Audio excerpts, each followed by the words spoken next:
In the late 70s, the murder of Margot van Sluytman's father altered the course of her life dramatically. She made a promise to her father that his life would not be in vain, and that promise led her to her work as a writer and teacher promoting restorative justice, including work inside the criminal justice system. She's in Thunder Bay this week, and she'll be speaking at the Lakehead Unitarian Fellowship on Sunday morning. Her talk will be about restorative justice and reconciliation. Margot van Sluytman, good morning. Good morning, Amy. Tell me about where all of this starts for you. Where does your interest in restorative justice begin? My interest begins with 2 bullets that my father, Theodore van Sluytman, wore, one in his shoulder and one in his back, on March 27, 1978, when he was murdered in a Brinks robbery, brutally murdered, and died. He was 40 years old and I was 16. From that day till now, I keep a promise that I made to Theodore, which is my father's name, that his death will not be for nothing. So I have been writing and making myself be a voice in how we do criminal justice and restorative justice in this country. And I have finished writing 5 years ago a new model for restorative justice called Sawbonna. It's dedicated to Theodore van Sluytman. Every step I take is dedicated to Theodore van Sluytman. That's quite a journey from where you were at 16 to where you've come to now. What happened in between? Well, in between, my life was virtually destroyed. I was very close with my father. That day, I had asked him to go with him. It was his day off. I asked Theodore, we said Daddy. I asked him if I could go with him. And he said, no, you little pest, I'll be back in 2 hours. From that moment to now, it has been a very painful at times journey. I tried to take my life when I was 18. I became bulimic. I wrote, however, to save my life and to find my voice and therapeutic writing. So I wrote one of the books that I wrote. Again, I received an award for that from the National Association for Poetry Therapy. It's called Dance with Your Healing, Tears Let Me Begin to Speak. And it's a book that I wrote for myself to be able to tease out what murder means to me, because I was wearing Theodore's bullets.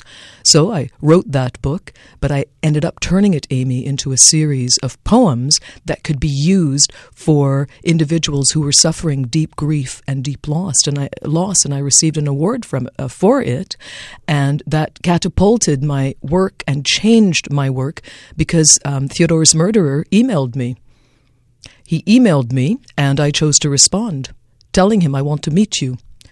And we eventually met. That was 30 years after he put the fatal bullet into Theodore. And we met, and we did share very powerful healing. I did not know there was such a thing as restorative justice because my entire family was, the court, the justice system has taken care of you, which they are, but it's quite a limited way of taking care of people. At any rate, after I met him, I was invited. I told this story about writing to save lives. I was giving a workshop in Calgary, and a woman at the back, she said, could you come to the Calgary Remand Centre and write with the men there? And it was really surreal, very surreal. What was it like? It was profound. I was very scared, but I was really committed because I felt I need to know the people that are in that remand centre. And Calgary and out west has a huge Indigenous population in prison. So I knew that. And when I went, I was sitting in solidarity is what I was doing. And I was crying. I was crying with the men there. We were crying together. And several of them were murderers. And they told me their story. And this wasn't what I was planning on doing. But I sat and I don't say witnessed, I say witnessed. So it was quite profound because I have some of the cards and some of the poems that they wrote. Still, they travel with me, Amy. So that was a way of, again, keeping my promise to Theodore. You did not die, para nada, for nothing. There are young men in there that are suffering, and I've been to prisons with lots of women. I was just recently at Grand Valley,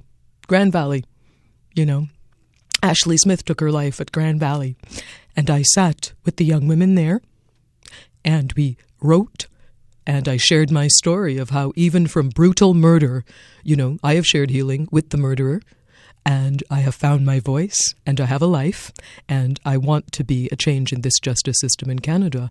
Hence, Sawbonna, a new model of restorative justice, which was published, and for which it was published 5 years ago. It's my master's thesis. I finished it when I was 50.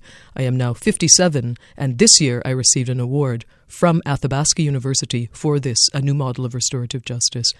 And I have had allies with this. Senator Kim Pate is a mentor and an ally to me. Senator Murray St. Clair, we had a conversation about Sawbonna, and this man was beautiful and respectful, and he has his own story. You know, Chief Robert Joseph, we had a conversation 2 years ago. Bobby Joe, these are people that talk about justice from the heart. That is what Sawbonna talks about. You don't have to fill out a form to have shared humanity. You know, in this country we have, when you talk about the justice system, we all think of the same things. You have the court system, you're tried, you're sentenced, you go into prison. That's what it is. What do you see as a different vision? I see as a different vision that lawyers work from a trauma-informed law, number one. I see that the court does not say to victims of crime, we got you covered, go home now. Go get your box of Kleenex and, rock the Casbah. I see that victims are allowed to be, that the crime is committed against a human. It's not committed against a system. That is the conversation that needs to change. We are in relationship, whether it's, I won't swear, whether it's bad relationship or good relationship, we are in relationship. And that's what needs to be altered in this criminal justice system. It's going to take time to chip away at the foundation of constitutional law, but let's talk about it. Margot, what is the main thing that you hope people take away from hearing your story, from hearing you talk on the weekend? I love that question very, very much.